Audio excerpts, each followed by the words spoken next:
ní pé kú wọ́n ti arrest ẹ̀ hairdresser wọ́n ti nìkan arrest náà wọ́n ti ní. gbé mọ́mì á máa ṣe pé kó kú bọ̀ kò ní kú ó máa manage. Ọkàn mi ṣe Also, balẹ̀ ń sìn. AK pé olùṣọ́ have been arrested. Exactly, yeah. Yọ ìtùnú ọkọ tọ́pẹ́ yẹn kúrò ńbẹ̀. Wọ́n tún bẹ̀ pé olùṣàdùn exactly. Ó ti get started báyìí. Eré gangan náà ń pè ní this is the beginning. Ọlọ́run. Fíìmù tó gùn Orí tán lè bẹ́ẹ̀ wò ẹ tán. ṣe ń yọ ǹjọ́ yẹn lórí fóònù ní AK. Ìyẹn olùṣọ́ yẹn ńgbà tí ó ń sọ̀rọ̀ lórí. Ó lọ́kàn ọkùnrin yìí máa Olùṣọ́ wá sí láìfù ní balẹ̀ AK o. ṣé wá sí láìfù ńgbà yẹn ni. tí wọ́n Irọ́. Ẹ̀yin gbádùn Nàìjíríà. ẹ lọ gbàgbọ́ tí mi ò sùn mo tún wá máa fi Tọ́pẹ́ lálàá No, we're talking, but I was not me really take. màá máa fi Ìgbà tó Tọ́pẹ́ lálàá á kú máa yẹn. sunkún ó tún wá ń In rẹ́rìn-ín. fact, Kasha ní 24 hours ní AK fi wà lórí. Ó ti kọ́kọ́ ṣe fídíò ara ẹ̀ ò balẹ̀. Ó ti kọ́kọ́ ṣe nígbà tára ẹ̀ ò balẹ̀ ló tan live.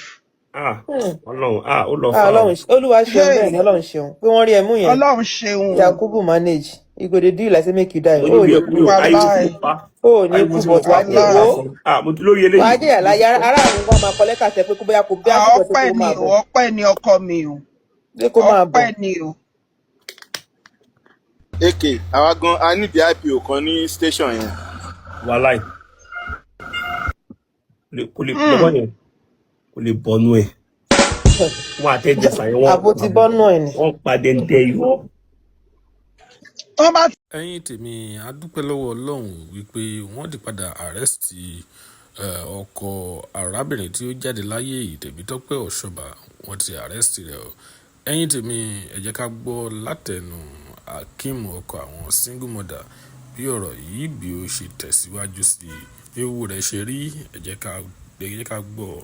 rí interview tí olùṣọ́ ìtùnú ṣe boyfriend Tọ́pẹ́ olùṣọ́ ìtùnú ojúmọ́ àgbà mi ti fẹ́yìn o ẹ̀yin ò nífẹ̀ẹ́ rárá ni kò tiẹ̀ síbi tẹ́ ẹ ti ṣe mistake tẹ́ ẹ pè ní ìyàwó mi àfi Tọ́pẹ́ ẹ̀wọ̀n tó ń jáde lẹ́nu olùṣọ́ tó bá ti mú egbó ẹ̀ yó tó bá ti Jones lẹ́nu yín sí ẹni tẹ́ ń gun orí ẹ̀ gbogbo àwọn questions tí wọ́n ń béèrè lọ́wọ́ yín you are peeping and peep láti máa wo inú ibi tí interviewer yẹn ti ń mú questions tó ń béèrè lọ́wọ́ yín jáde ẹ dẹ̀ wà guilty all your appearances all your utterances all your suspiciousness you are guilty of it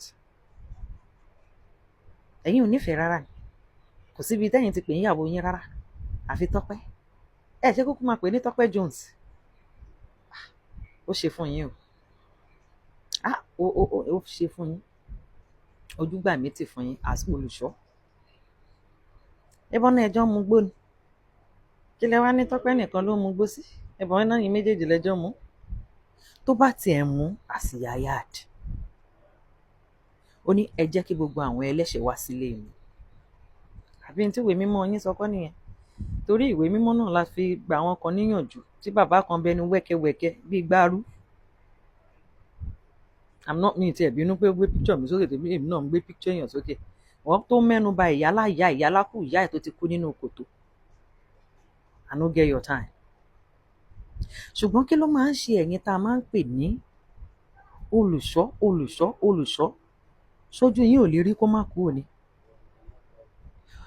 Tọ́pẹ́ Ọ̀ṣọ́bà tó ti lọ fún therapist ó pẹ́ àtìgbà tó ti kó lọ hospital yẹn kò lọ bí owó tí wọ́n dá fún níbo lówó yẹn wà ẹ dẹ̀ ń claim pé kò ra nǹkan kan fún yín ó ra chain fún yín ó rà fúnra ẹ̀ ní ẹ̀yin náà dẹ̀ ti ra táyà mọ́tò ẹ ra engine ẹ bá ṣe gbé ẹ bá ṣàwò kọ́ńsọ̀n náà ni hairdresser yẹn sọ tó ní pé ìgbà tẹ́ ní pé kán gbé cab kán gbé lọ sọ́dọ̀ àwọn family definitely you have known something pé that lady poison tí àwọn family Tọ́pẹ́ jẹ is not a day poisoned.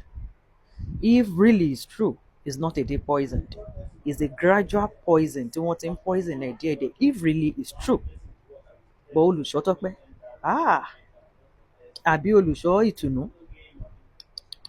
you are guilty. Everything about yourself is guilty. Ẹgbẹ́ gba owó ẹ̀ tán, tẹ́ ẹ gbà gbẹ. tẹ́ ẹ ti sọ di kòròfo tán ẹ ṣẹ̀ wá tì jáde kì í ṣàdúrà ló bá wá sọ́dọ̀ yín ni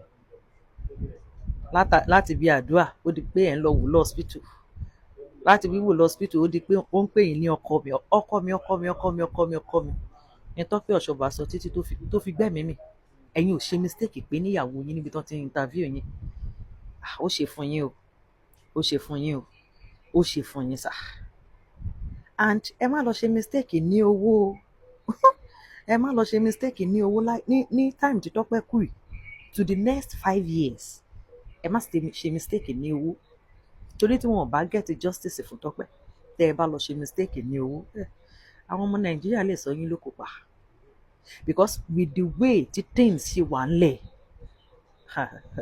before káwọn èèyàn tó believe pé maybe you didn't use her with these evidences that is flying everywhere ayaya ó máa pẹ́ sà olùṣọ́ apèyìn lólùṣọ́ ẹ̀ ṣàn kankan àwọn èèyàn ń tojú yín wọ́n ń tojú ẹ̀yin olùṣọ́ wọ́n ń tojú ẹ̀yin ìránṣẹ́ Ọlọ́run wọ́n ń sá kúrò nílé yín babaláwo ó sàn ju ẹ̀yin olùṣọ́ mi lọ níre o Tọ́pẹ́ Ọ̀ṣọ́bà ọkọ mi my big daddy rest in peace I love you so much.